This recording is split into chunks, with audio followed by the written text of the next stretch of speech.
मोदी सरकार के 5 बड़े फैसले, क्या फिर से लगेगा लॉकडाउन? बैंकों को मिला आदेश, जनता के लिए बड़ी सलाह। दोस्तों, पिछले कुछ दिनों से सोशल मीडिया और न्यूज में लगातार ऐसी खबरें सामने आ रही है कि सरकार ने कुछ ऐसे फैसले लिए हैं जिन्हें देखकर लोगों को कोरोना लॉकडाउन के दिन याद आने लगे हैं। लोगों के मन में डर है कि कहीं फिर से बैंक बंद तो नहीं हो गए, पेट्रोल डीजल की कमी तो नहीं होगी, एटीएम में कैश खत्म तो नहीं होगा, और क्या हमें अभी से पैसे निकालकर घर में रख लेने चाहिए। अगर आपके मन में भी ऐसे सवाल है तो इस वीडियो को आखिर तक जरूर देखिए, क्योंकि आज मैं आपको पूरी सच्चाई बताने वाला हूं। दोस्तों, सबसे पहले तो यह समझ लो कि देश में लॉकडाउन नहीं लग रहा है। सरकार ने ऐसा कोई ऐलान नहीं किया। स्कूल, कॉलेज, बैंक, एटीएम, बाजार, ऑफिस सब कुछ नॉर्मल तरीके से चल रहा है। सरकार सिर्फ लोगों से और सरकारी विभागों से ये कह रही है कि पेट्रोल डीजल सोच समझकर इस्तेमाल करो, फालतू खर्च कम करो और देश का पैसा बचाओ। यानी घबराने की देखो बिल्कुल जरूरत नहीं है। अब सवाल यह है कि सरकार ने अचानक ऐसा क्यों कहा। देखो, इसका कारण तो आपको पता ही है, दुनिया में बढ़ता तनाव, खासकर मिडल ईस्ट यानी तेल पैदा करने वाले देशों में हालात थोड़े तनावपूर्ण हैं।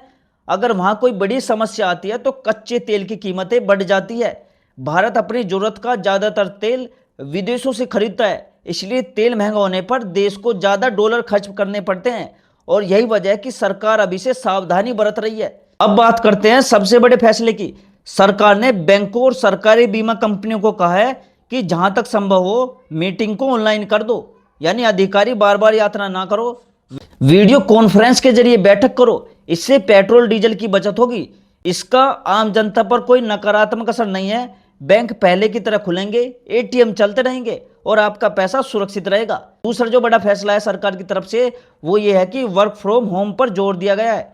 सरकार चाहती है कि जहां संभव हो कर्मचारी कुछ दिन घर से काम करे। इससे सड़क पर गाड़ियां कम निकलेगी और ईंधन की बचत होगी। कोरोना लॉकडाउन की तरह ये कोई मजबूरी नहीं है, ये सिर्फ एक सलाह है ताकि देश का खर्चा कम हो सके। तीसरा बड़ा फैसला है, सोने खरीदने से बचने की अपील भी की गई है। भारत बहुत सारा सोना विदेशों से खरीदता है। जब सोना आयात होता है तो देश का डॉलर खर्च होता है। सरकार चाहती है कि जो अभी विदेशी मुद्रा है वो जरूरी चीजों जैसे कच्चा तेल खरीदने में इस्तेमाल हो। इसलिए लोगों से कहा जा रहा है कि अगर बहुत जरूरी ना हो तो अनावश्यक सोना खरीदने से बचो। चौथा जो बड़ा फैसला है सरकार की तरफ से, वो है सरकारी खर्च में कटौती करो। मंत्रियों और अधिकारियों की अनावश्यक यात्राएं कम की जा रही है, गाड़ियों के लंबे काफिले कम किए जा रहे हैं, फालतू खर्चा रोका जा रहा है। जैसे कोई समझदार परिवार कठिन समय में खर्च कम कर देता है, वैसे ही सरकार भी देश के खर्च पर कंट्रोल करने की कोशिश कर रही है।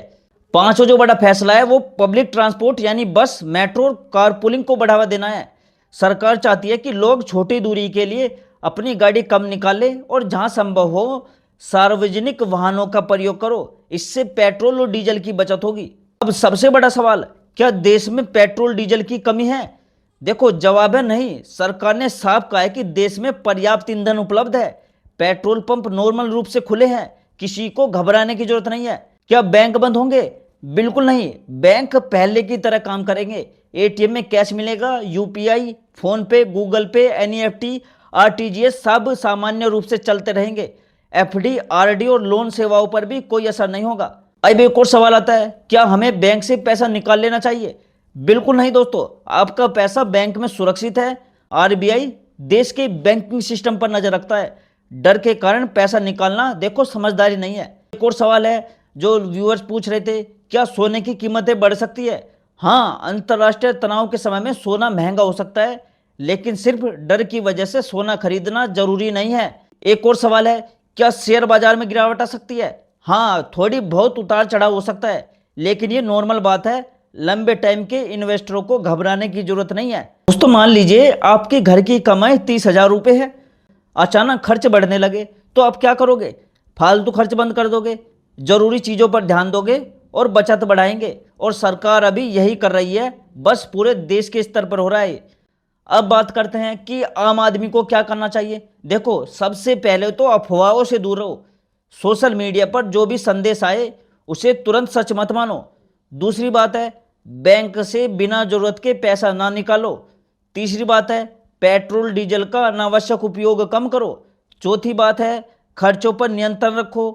पांचवी बात, कम से कम 3 से 6 महीने का इमरजेंसी फंड बनाने की कोशिश करिए।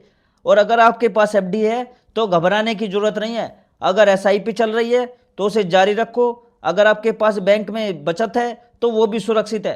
देखो, महंगाई थोड़ी बढ़ सकती है क्योंकि तेल महंगा होने से परिवहन खर्चा बढ़ता है। इसका असर राशन पर भी पड़ता है, सब्जी भी महंगी होती है और अन्य चीजों की कीमतें भी बढ़ती है। इसलिए अभी से बजट बनाकर चलना समझदारी होगी। आरबीआई जरूरत पड़ने पर बाजार में नकदी बढ़ा सकता है और अर्थव्यवस्था को स्थिर रखने के लिए जरूरी कदम उठा सकता है। इसलिए देश की वित्तीय व्यवस्था मजबूत हाथों में है। दोस्तों, इस पूरी खबर का सार सिर्फ इतना है कि सरकार कोई लॉकडाउन नहीं लगा रही, बैंक बंद नहीं हो रहे, पेट्रोल खत्म नहीं हो रहा, आपका पैसा सुरक्षित है। सरकार चाहती है कि देश और जनता दोनों फालतू खर्च कम कर दे और संसाधनों का सही उपयोग करे। यानी घबराने की जरूरत नहीं है, समझदारी दिखाने की जरूरत है। सही जानकारी रखिए, खर्चों पर कंट्रोल रखिए और अफवाहों से दूर रहिए। यही सबसे अच्छी रणनीति है। और अगर दोस्तों आपको जानकारी उपयोगी लगी हो तो वीडियो को लाइक कीजिएगा, चैनल को सब्सक्राइब कीजिएगा और कमेंट में एक बात जो लिखना कि मैं अफवाहों से नहीं बल्कि सही जानकारी से निर्णय लेता हूं। इसलिए इस वीडियो को अपने परिवार और दोस्तों के साथ शेयर कर दीजिए।